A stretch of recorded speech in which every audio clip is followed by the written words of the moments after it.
Hey everyone, it's Katrina from the Alluring Bead Boutique, and I'm back today to talk to you guys about beginner bead embroidery. In my last video, I showed you guys some beautiful beads that I've got a little sampler of from Potomac Beads, and I showed you this little pendant, which can be used obviously for a necklace or earrings. If I were to remove those beads, I could even use it as a bracelet focal or focal for a beautiful, more elaborate style of a collar necklace or something. But today what I'm going to do is I'm going to introduce you guys to getting started with bead embroidery. We're going to talk about the crystals versus cabochons, and I'm going to show you how to set up to get started with one of these beautiful crystals. And how to go about preparing your backing so that you can use any style of a point back crystal or any other gemstone that isn't flat on the back, such as a cabochon. So I will also talk about some of the materials that we're going to need in order to get started with this project. But for right now, we're just going to focus on preparing your backing so that you can use some of these more gorgeous fancy stones that you have available in the beading world. Now, any style of bead embroidery that you decide to do, whether you're just using seed beads, whether you're using cabochons or what have you, you're going to need some type of backing to do your stitching on.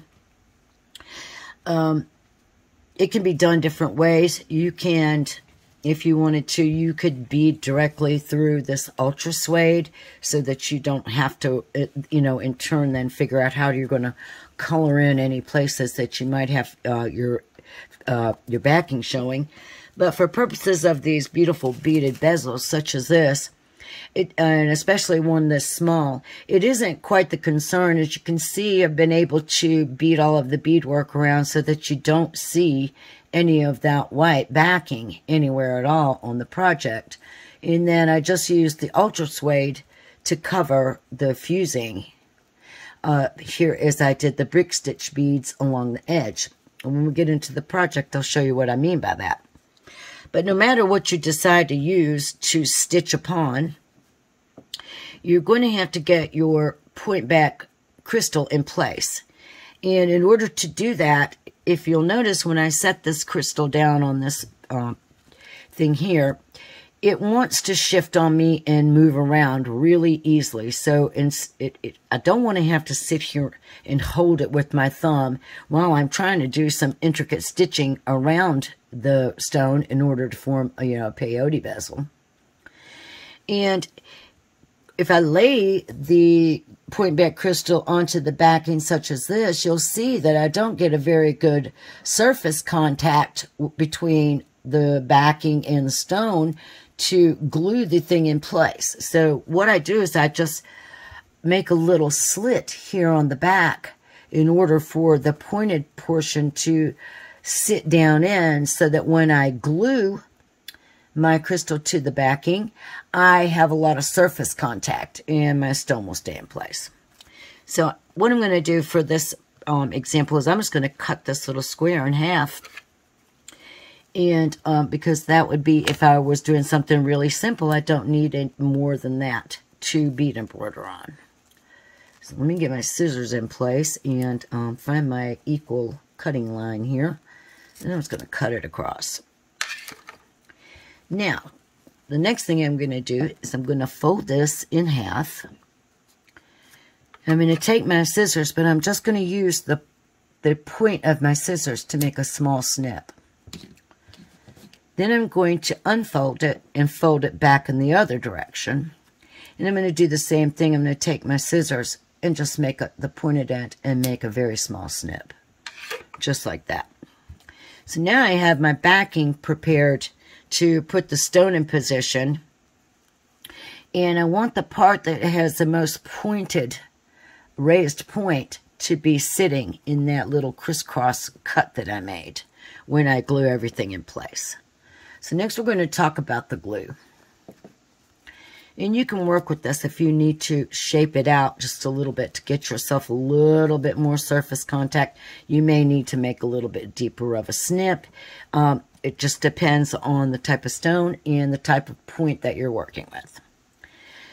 So now you can use a couple of different things to position your crystal into place. We have the GS Hypo Cement, which can be used for this. I don't know exactly what the cure and dry time is on this one without looking it up. You can see my tube's a little weirded out. It's been squoze and bent. But I'm going to use this E6000 for purposes of this type of work. Even though you'll read on the back and it says that this glue has a cure time of 24 hours. And for best results, let it dry for 72. When you're working with these two particular materials, the dry time that you need is nowhere near that long. The trick to it is how much you put on the back of your stone. And for working with these point back stones, I like to put the glue onto the foil back. And I like to try to keep the glue centered away from the edges of the stone. And the reason for this is that if you have glue, this hard glue sitting out close to the edge of your stone, it's going to make it really difficult to poke a size 10 or 11 beading needle through that glue. So what you want to do is you want to take a very small amount, you know what I mean, just like as small as you can get, and kind of make a shape that, you know, corresponds to the shape of your stone. Let me pull that off of there. And then if you think you might have too much, you can always dab some off with a Q-tip or, you know, something to that effect. So I feel like I got a little bit too much. So what I'm going to do is I'm going to take this Q-tip and I'm just going to spin it or rotate it around like that and just pull a little bit of that glue off. And I can also manipulate the glue with this Q-tip, just like that. So that looks a lot better. I had way too much glue. So now I'm ready to put this into position with my cut, and I know that the highest point is right here at the lower portion where the fattest part of this teardrop shape is. So instead of bringing the stone to my backing, I'm going to bring the backing to my stone, and I'm going to make sure that I get that pointed area right inside of my little slits, just like that. And then I'm going to hold it for several minutes. Try not to get the glue on your fingers, because if you get the glue on your fingers, then you run the risk of bringing it around to the front and getting it on your stone. So once you've got that where you want it, and you feel like you've got the highest point of your, you know, the point sticking through the cut on your backing, then you're good to go. You just set it aside and let it dry. And then, of course, you would want to do the same thing for your second one. And just make you a couple of slits. This is, of course, if you decide you're making a pair of earrings or you're going to make two. I just happen to have two, so here we go. We're just going to work it that way. And I already have a little bit of glue out here because if you've ever worked with E6000, you know if you leave the lid off, it comes running out the end. And plus, I already had some on my Q-tip. So I'm just going to use what's there. And I'm going to apply it around. Give it a little bit of a nudge. Not too far out from center, as you can see. I want my edges around the stone free and clear of glue. So again, I'm going to bring the backing to my stone. And I'm going to try to get my pointed part positioned, the highest point positioned within the cuts that I made. Or the, you know, the pointiest part, I should say. Then we're going to flip it around. Give it a nice squeeze. Hold it. And then we can set it aside to dry. All right.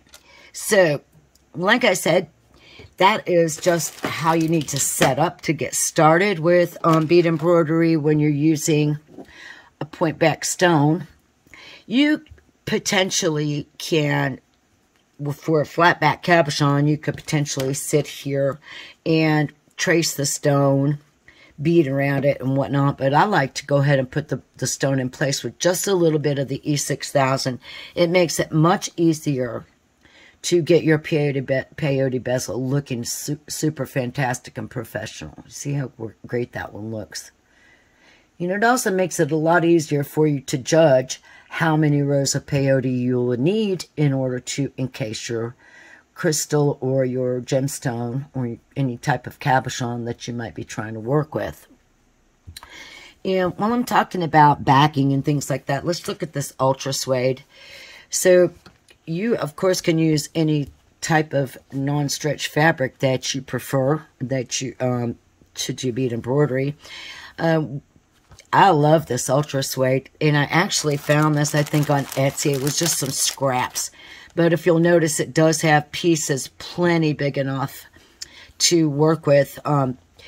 Most of my work is done in smaller size things, such as pendants and whatnot.